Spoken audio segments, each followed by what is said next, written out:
Good afternoon, everyone. Great. Thank you. Thank you so much. Really appreciate that. So now, first panelist, typically we try to set the context for the event. The theme could be a little vast, as is navigating the evolving landscape of digital governance.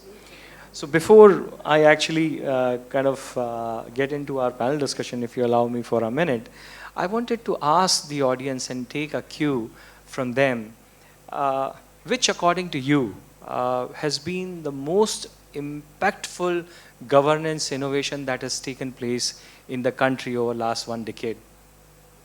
Anyone? Any guesses? Yeah, your choice. Digitalization. Financial inclusion. Exactly. I would say it's like those phone pays and things like that. Phone pay and all those, what exactly you Digital payments. Scalability, of course, of course. Anything else? Anything else comes to anybody's mind?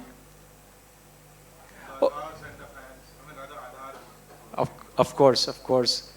Yeah, so let me try to bring a little bit more of patriotism and a little bit of pride into you all. Over the last decade, as per a popular survey, the most impactful innovation in governance that took place in 2015, somewhere in 2015, when we launched Digital India Initiative, right? And as part of that Digital India Initiative, we did a lot of things that world had never seen. Whether it is the Jam Trinity, if you are aware of, the Jandhan, the Aadhaar and mobile, UPI, of course, we are leading the world, right? Everybody wants to have a piece of that, whether it is DigiLocker or how we responded to COVID through CoWIN app, through Arogya Setu, right? So the kind of things that we did as part of that Digital India initiative, it actually kind of changed the way how government used to interact with its citizens, deliver services and ensure transparency as well as efficiency at the same point of time.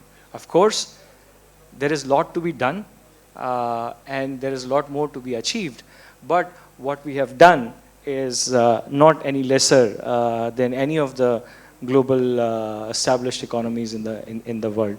So with that pride, I would like to walk all of you into this panel discussion today, which is navigating the evolving landscape of digital governance. With me, I have a couple of my panelists who represent, one represents, giving inputs to a lot of policy forming.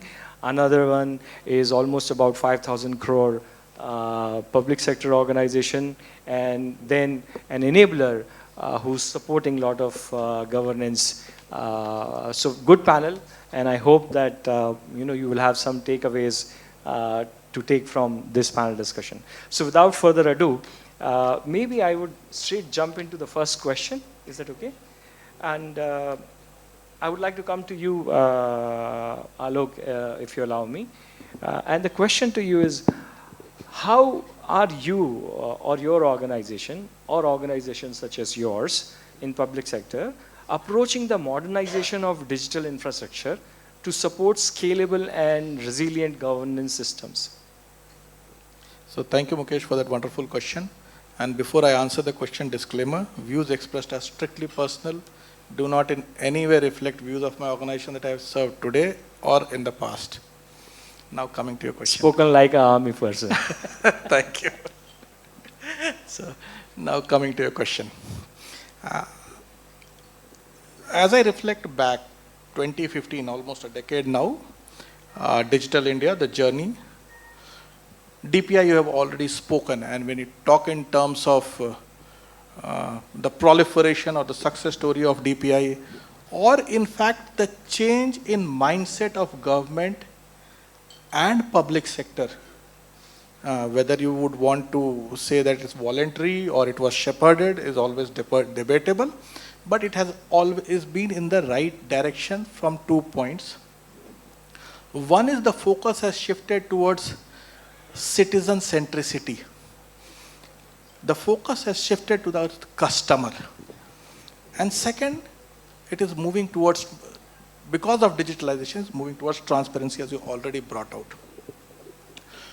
Now, both this, the minute you have a citizen-centric or a customer-centric focus, you have to respond in real time, agility, scale.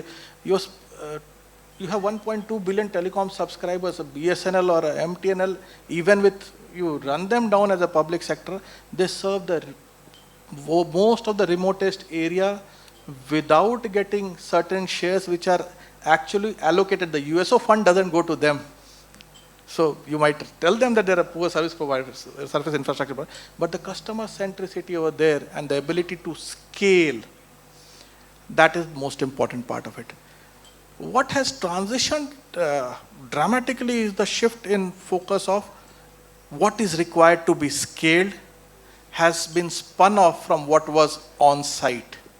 So adoption of cloud technologies has happened in a quite a big manner, where most of the time government was slightly chary about sharing infrastructure, creating infrastructure for citizen-centric infrastructure, citizen-centric services, mostly the digital public infrastructure, and even a company such as mine, we have moved towards adoption of cloud.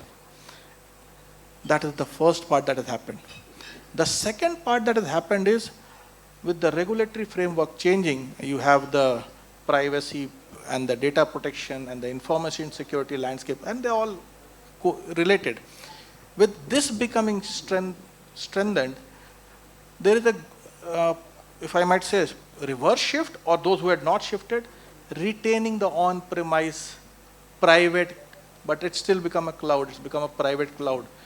There is also a thought process of collaborating between government. GCC as a concept has come, but government clouds, sovereign clouds, where multiple government sector place their own data at a particular location.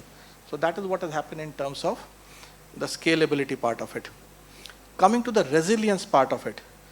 Resilience becomes the most important factor, especially when you decide that you're going to go digital. Because imagine a 1 minute downtime today. You have to make payments. You have to do authentications. So all your daily routine today, starting from the time you wake up to the hit your bed back, has directly, indirectly got dependent on the infrastructure. Most of the people even now are in their mobile, validating, not some validating, some are interested. It's a means of your life. Imagine that 4G infrastructure data or 5G infrastructure data not being available for 5 minutes. The chat GPTs of the world which have, so what I mean, resilience has become something which is absolutely undeniable bedrock that you have to cater for. And there, given the scale that public sectors are operating, there is a lot left to be done. I will be slightly candid, there's a lot left to be done, and more when I touch upon other issues. Thank you. Great. Thank you so much, Alok, for answering that question. And yeah, of course, there was, when we were sitting inside preparing for this panel discussion, there was a talk of, approach being two-pronged. So would you like to add to that two-pronged approach? So as I said, the two-pronged approach, as I thought, one is moving towards the cloud, which is the citizen-centric part of it, and the other is where I have to enhance, when I need a greater degree of compliance with respect to the regulatory environment. So that is the two-pronged strategy that has been adopted, and the strategy with respect to both in resilience also remains two-pronged. So perforce government has been nudged to move in a direction, or public sectors have been nudged to move in a direction where they cater to the aspirations of people, which is in terms of cloud, AI, and the other technologies that we will probably touch later, as also the OEM ecosystem or the operational technology and its protection part of it. Wonderful. Thank you so much, Alok. Really appreciate that answer. And that kind of sets up very nicely for the second question in this track, which is on the infrastructure and operational transformation. So I would like to come to you, Atul, if you allow me. And the question to you is, how is the convergence of IT and operational technologies reshaping governance in public sectors? And what governance models are emerging to manage this integration effectively? Sure. So if you allow, I'll just touch base what you have started with actually. And we have heard a lot of words like digitization, then scalability, then digital inclusion, financial inclusion, and all those things. So if we see the kind of gamut India is dealing with right now, so all of those things, if you put together, we typically call it DPI, digital public infrastructure, which includes the UPI as well. Particularly in UPI, if you see somewhere around 20 billion transactions happen in a month, and somewhere around 25 lakh crores get transacted over the UPI. So, and many of the economy across the globe will not be close to this number actually. So that's the digital gamut that India is dealing with. Now coming to your point, keeping this as a backdrop, the challenges that we deal is quite different in terms of individual, in terms of organization, and in terms of, I'll say government as well, in terms of policymakers as well. So IT-OT convergence and larger governance, if I put together, what we have seen in 2019, not Petya, right? That was a typical example where IT-OT convergence has led one ransomware attack happened on, say, IT transition into the OT, and which has created a lot of ruckus in the ecosystem, right? IT-OT convergence, it demands a very different layered approach or a strategic approach. If we double click what is that layered approach in IT and OT, overall digital world, the emerging tech or critical tech that we call it, AI, ML, quantum, big data, so on and so forth, that's playing a very critical role. And typically we look at those technologies, how it's going to create some complexity or some advantage. But if you see how it's actually shaping the governance model, when I say that, when you use any of those technologies, whether it's AI, and we have a lot of discussions around AI, now your governance model is changing because of what? Because of your the deployments, your overall tech stack is changing, your interaction between different technologies are changing, your adoption of, say, like what Alok was talking about in terms of, say, cloud adoption and all those kind of mesh architectures which are happening, that's changing. Your overall technology standards are also changing now. What we used to see, say, 5 years back and what we are seeing right now, there's a huge difference in that. So that's a next layer which is actually changing the governance model. Another thing which is adding to this is the value and volume of the data, the complexity of that data we are dealing with, the kind of interfaces which are getting created. So now two applications, like particularly in case of say government or PSUs, if you see there's an application called Umang, which has hundreds of applications lying on top of it actually. It's kind of a platform. And through APIs and all, those interactions are happening between two or multiple applications. These kind of interfaces which are getting added, it's creating more complexity in terms of data exchanges and data management, which is again leading to a lot of governance, I'll say, perspective to be evolved.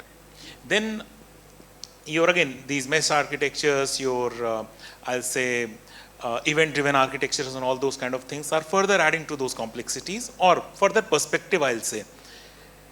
How it is reflecting on the overall governance mechanism. So your national policies, whatever you will see, you will find it reflecting on those things. Your national policies, national strategies, for that matter, DPDPA, the Data Protection Act. One major thing that you will see is now you are not having so comprehensive laws and regulations coming in. It's mostly rule-based. Why? Because changing the law is a tedious task, right? But upgrading the rules with the time is still manageable with a consultation with the industry and the ecosystem. So this is a larger change in the approach, I'll say. But you will find various elements which are getting part of those regulations, policies and strategies, which can stand against the test of time, having these technologies as the backdrop. But this is what's happening at the national level. But at that organization level, and this is for the PSUs and for the private sectors as well, your policies and your architectures are changing. And you have to look at how those policies, the cybersecurity policy or the information security policy that we used to have, how now it's going to stand against the test of time while you are adopting continuously these new technologies.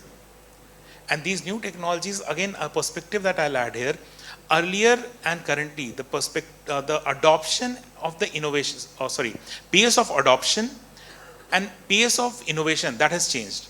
Earlier, we used to see the mobile phones and those things in television, and then 5 years, 10 years down the line, we'll get it in our hand. Now that's not the case.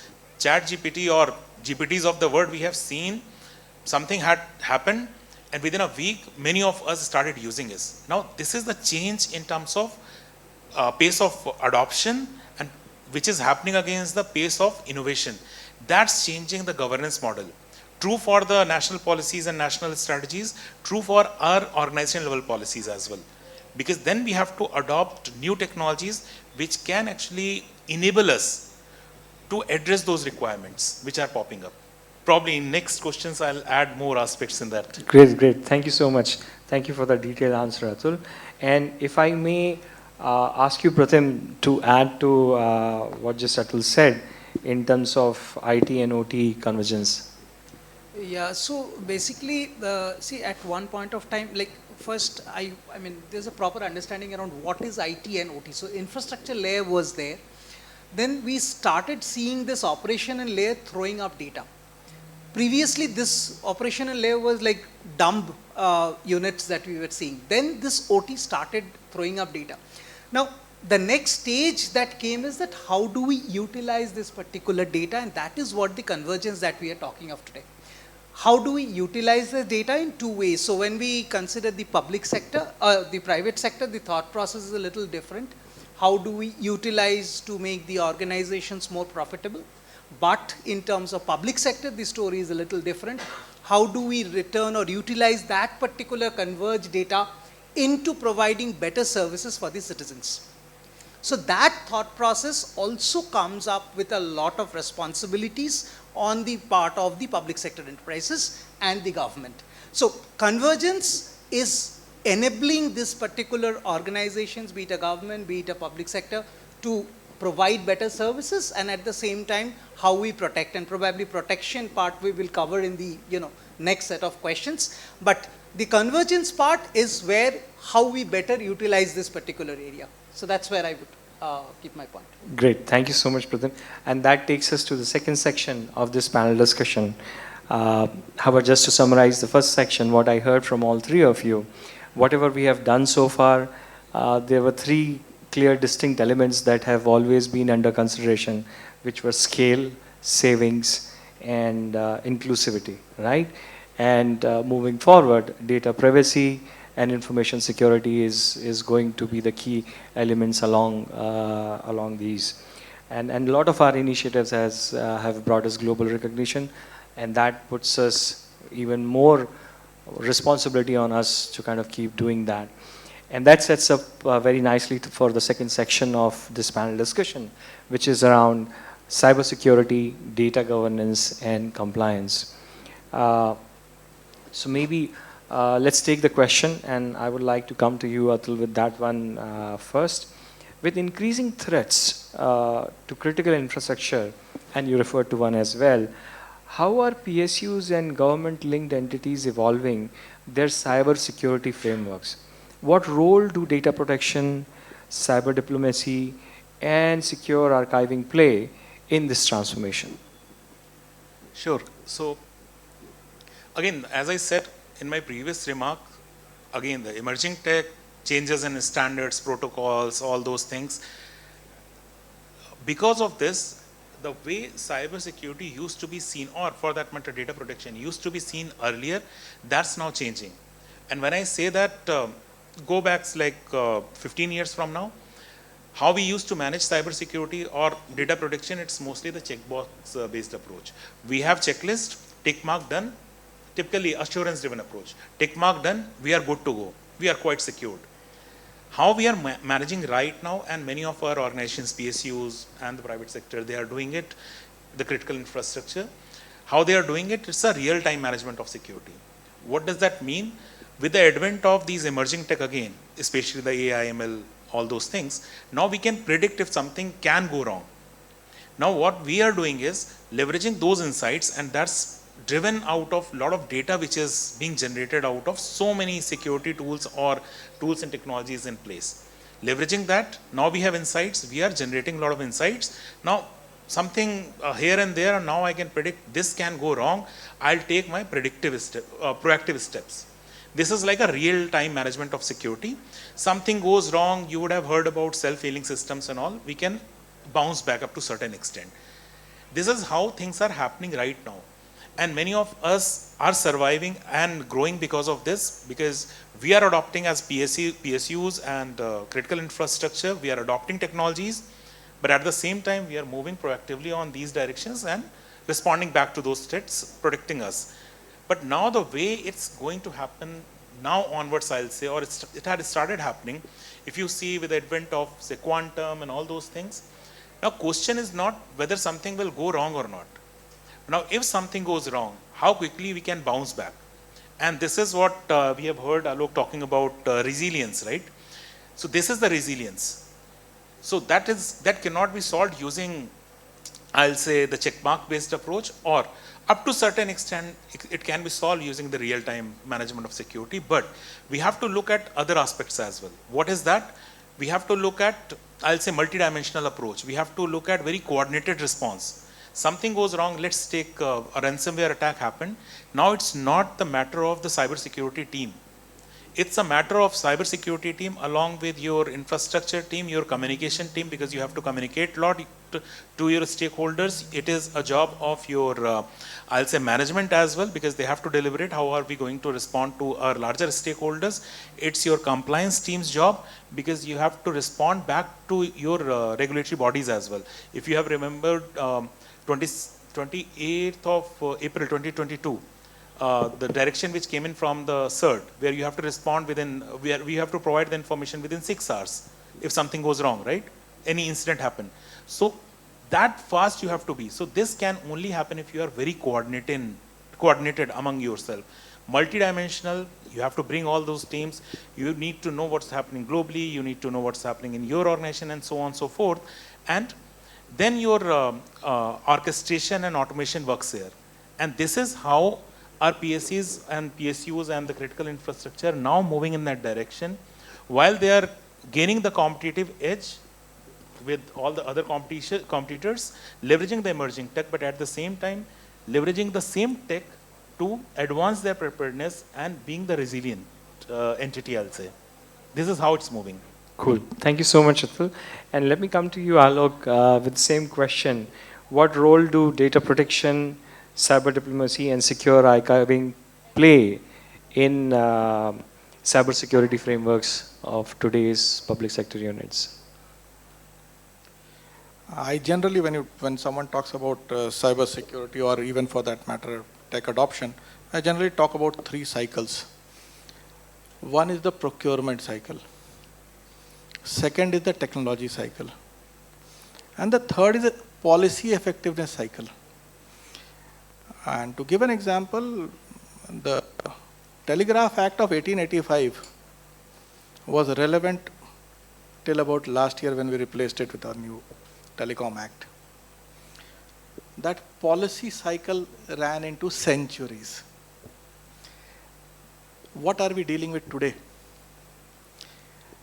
The technology cycle is getting shorter and shorter and shorter, and if I look at the GPTs and AI, ML, aspirational quantum, everything, if I look at it, it is getting shorter. It is transitioning into few years, not even multiple, 1 or 2 years, if I may say. I mean, 1 month is the right word to probably quantify it. So if this is the technology cycle, this technology has a set of vulnerability associated, which can be exploited. The breadth of technology that you're using becomes your entire attack surface. Now, if you are, and I will take a cue from where Arun left, if 12% of the top 500 companies are generating 42% of revenue and 36% of profits, with the assets running into 54% or 52%, if I missed the figure correctly, if the asset is that high, the asset life is also that high. So that asset, and specifically in the OT sector, we talk of power plants, we talk of railways, we talk of transportation, the asset has a life of decades, spans across decades. So something that was procured to serve the masses a few decades back has vulnerabilities that cannot be patched, that cannot be addressed in a routine manner. So you have to evolve a different cybersecurity perspective towards it in totality. The policy has to be agile. And here I have a slight critique because we have left cybersecurity to be fent for itself. At the highest level, we have got a national cybersecurity policy that is more than a decade old, 2013. It has not been revised since then. Thereafter, all cybersecurity has been actually left as an advisory. Whatever you feel, you please go ahead and do. It's autonomy is good. Whatever is in best interest of your organization to protect your crown jewels, please go ahead and do. And there are certain advisories which float around that, okay, you should be ISO compliant, or someone says NIST compliant, someone says CIS compliance. So that is the kind of general loose arrangement that has been left. Of late, you have seen emergence of sectoral regulators, especially in the critical infrastructure. And the BFSI sector has responded very well. The power sector is seeing some movement. All other CIIs, I am afraid, have not moved because the government, it's something like the DOT of 90s. The service provider and the regulator are the same. Now comes, what is my incentive to spend on cybersecurity? I am in the business of business. Cybersecurity is absolutely something which is coincidental that I must also manage. It is another risk that I must manage. So what is the incentive that I have to actually address cybersecurity or even divert funds towards cybersecurity? One is compliance. For that you need to be the regulator and the person who is monitoring those compliance to be very strong, which in the present context is slightly weak. The second is fear of bottom lines being hit. So to that extent, I always, when initially ransomware happened, I said it's a boon to the cybersecurity industry because now the management was worried about the bottom line being hit. Now the management was evaluating that, do I take a 1 million hit because of a ransomware, or do I spend few 100,000 and build up the protective framework around it? This thing continued for some time before we oversold cybersecurity. Now people are looking at this transitioning gradually into an acceptable risk. Among many risks, I am putting cybersecurity as an additional risk to the business. And one of the MNC, I don't remember the company offhand, this year only took a very innovative step. It said, it assessed its employees for cybersecurity awareness and took away 2% of the performance-linked incentive. It had got nothing to do with cybersecurity awareness. It was about creating that corpus for that risk to be mitigated. So now it is becoming an acceptable risk. As long as the three cycles, the procurement cycle, the technology cycle, and the policy cycle are synchronized, this gets addressed. Anything which is amiss here and there is a challenge, and which can happen only at the next least common denominator when it comes for all three. That's my take on it. Thank you, thank you. And Pratim, if I may come to you to add to this particular question from a service provider's point of view, and what's your contribution to PSUs? Yeah, right. So, like, see, the way we started the conversation, we talked about whatever scalability, whatever the impact of technology that we have been seeing over the last decade or so, or a little more than that, it has been citizen-centric. So when the citizen-centric development has come in, the data has been collected all around the citizen-centric. And the way the organizations, and as Alokji was rightly mentioning, BFSI was the the premier sector which kind of brought in the right compliances around data collection, and the other sectors are playing catch up, power being the second around it. But data has been collected without much thought process into going into it. Is that, do I even need all the data or not? So some of the data came in as a part of the business requirements, but a lot of data has got accumulated, and this is citizen-centric data. That is not organizations' data. Now, organizations need to play a very, very responsible role about how they want to maintain these data. That is point number one. The other point, and which is where organizations like us are playing a lot of important role, is around the data retention part. How long do we keep that data? How, after what time do we destroy these data? And there is a lot of consultation, organizations reaching out to us, we talking to organizations. And this is, again, as I'm telling you, this is not organizations' data. This is citizens' data. This data, we have to be very, very responsible how we play along with this data. DPDP Act that is coming in is definitely, that is, the whole of India and probably even parts of the world are looking ahead towards what India is going to do in the DPDP Act, because this is going to be the torchbearer around how and what we are going to play as a policy around the large Indian diaspora's data that is there with us. And this is where it becomes very important. Data retention is one of the key important area.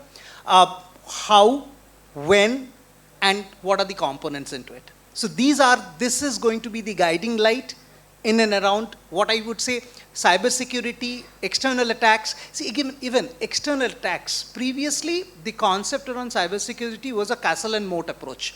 You simply create that perimeter security and you are safe. But with OT coming in, data getting in from so many angles, then you are no more actually talking about a perimeter scenario, because data and external elements are coming in from every angle. So we need to protect. Zero trust is like a concept that is already going around. Zero trust approach is there. But at the heart of it, going back to the simple factor, it is the citizens' data. We would better be careful how we handle this, what are the policies we have around it, and what is the guidance we have around it. Great, thank you so much. Allow me to add just two things. First is the OT part of it. When you talk of cybersecurity in OT sphere, nobody was interested. To be very honest, the script kiddies did not have a reachability to OTs. It did not form part of corporate warfare because this was something that was unique to each public sector. Nobody else was interested in that. With state getting involved now in this business, all public sectors, and especially the strategic ones, are a prime target for cybersecurity, and these are those long-drawn wars. Actually, we in armed forces used to call it cyber warfare, and all the terms have been pulled out from cyber warfare, from warfare itself. It's a long-drawn war. I want to get into infrastructure and sit in your infrastructure undetected till that one critical time. Supposing someone has got into my organization and a military convoy movement is happening on rail, and if that can be brought down at that point in time, the reinforcement don't reach at the right place. So that is the problem with strategic intervention in cybersecurity. DPDP Act, these are the kind of signals that we give. Here is an act which was notified, which has been notified long back, held in abeyance for implementation to let people be prepared for it. And now you are looking for exceptions because the act has been worded in a manner where the penalty goes to the state, unlike GDPR, where the citizen was the recipient of the penalty. So there is contradiction which is coming up globally with the cyber diplomacy part which comes in. If the globe is not speaking the same language, how do you build cyber diplomacy around it and centrality towards a particular aim? Each company, depending on where all it intends to do business, has to come up with different compliance framework, adding to the cost of its services. Wonderful. I think there is a need for synchronization there. Now, technology alone doesn't drive transformation, right? But people do. So, my next question, and in continuation to where it is needed, there it needs to be done. And let me come back to you with the next question, and then we'll get to the both of the gentlemen. What strategies are being adopted to upskill the workforce and foster digital-first culture within PSUs? How do HR and leadership teams align with broader digital governance goals? Again, here PSUs and for that matter government is dealing with a kind of a generational shift. There are people, you join a PSU, you join government, you have 3 to 4 decades of service. So there are people in a particular age bracket whom you please put out. But now whatever I am onboarding, whether at any level, we are certainly putting in that filters or that criteria for the person to have some understanding of what digital delivery of services and the underlying infrastructure means. So that is the kind of entry barrier to join. That is the first part. Coming to the second part of what we're doing to upskill our own people. So now that you know that it's been 10 years, you know that you have to live with this and this is the way forward. You are, as it is, have capacity building programs, but those capacity building programs are now, in addition to normal line of businesses, are now seeing a shift towards exploitation of IT, digitalization, security, data protection, at the line of business level, not at the line of, not as a department that IT or cybersecurity has to look at it. So at that level it is being done. And lastly, the third party portion or the contractual portion which is there, you generally have either in the contract this kind of a schema which is built in that is meant to serve the particular contract, or you are also tying up with the academia, with data security council organizations like DSCI who are doing a wonderful job, where you are actually leveraging the expertise available with them to run short capsules, management development programs, so that people become sensitized on this and they start. One unique thing that I am doing in my organization is the minute you log on to my organizational portal, you first have to run through 3 questions. And once a month, the report goes to your boss. So that is what I am doing. At last you shared something from your organization. So that's great.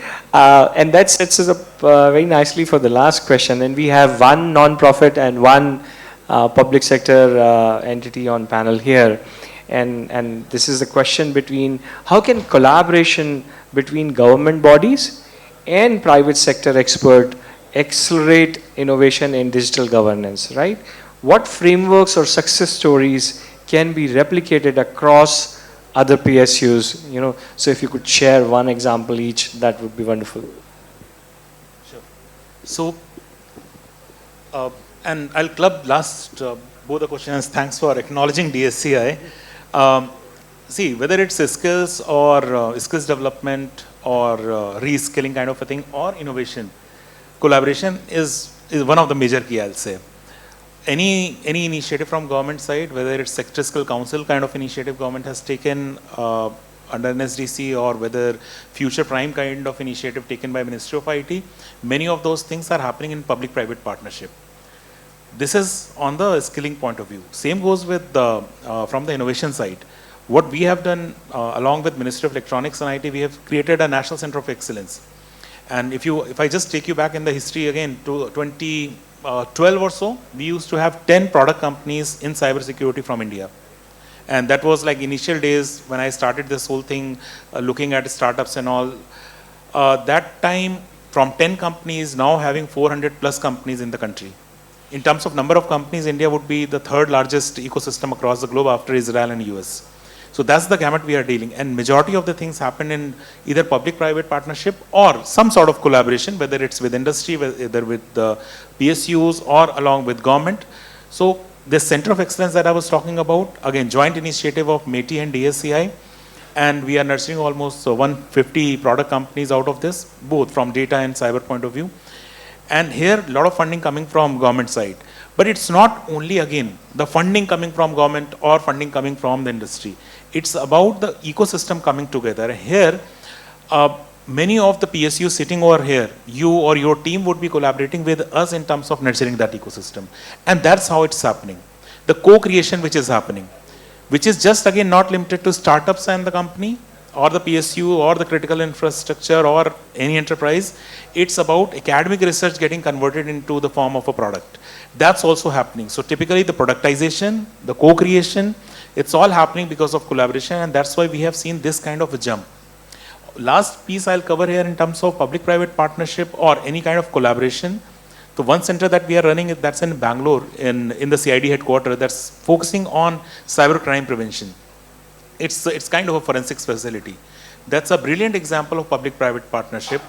And during my engagement with the UNODC, which is one of the arm of UN, When I talked about it, it became one of the reference point for the global players sitting over there to look at how it's happening. The way India has managed this in terms of public-private partnership and collaboration, this is actually a showcase for across the globe, actually, for us. Wow, great. That's a good example. And I hope that we further share that across other units. Pratim, do you have any example to share of collaboration which can be replicated? Yeah, so like you talked about one to share, I will just try to take up two particular points. The first is what Atul talked about is co-creation. Now, co-creation, one is at a discussion level and actually putting co-creation to effective practical scenarios, and how do we do that? So sandboxes, which are secure sandboxes for the government, is something which we are continuing to discuss with, so maybe I am not able to quote project names particularly, but definitely that is one area which is getting discussed with the government scenarios, because there are a lot of technologies which we are working globally on. So how do we bring that technology without, with actually addressing data sovereignty and all these things into picture? So sandboxes is one way to address that. So that is definitely, we are sure that a lot of innovation can happen together. The second part which I would like, I would more put it across as a request, because I have, the eminent government representatives literally on the panel with me, is that if we can, and Alokji already touched upon it, procurement piece. See, the point is that if we have more KPI driven procurement when it comes to such kind of technologies, KPIs which will directly impact the citizen, that I am sure will help us to contribute better from the private sector side, such that it's ultimately a very, very objective driven kind of projects that we are looking at, rather than a simple technology procurement. So this is where I think we can come together. Very well said. Thank you so much. And ladies and gentlemen, this brings us to the conclusion of our panel discussion.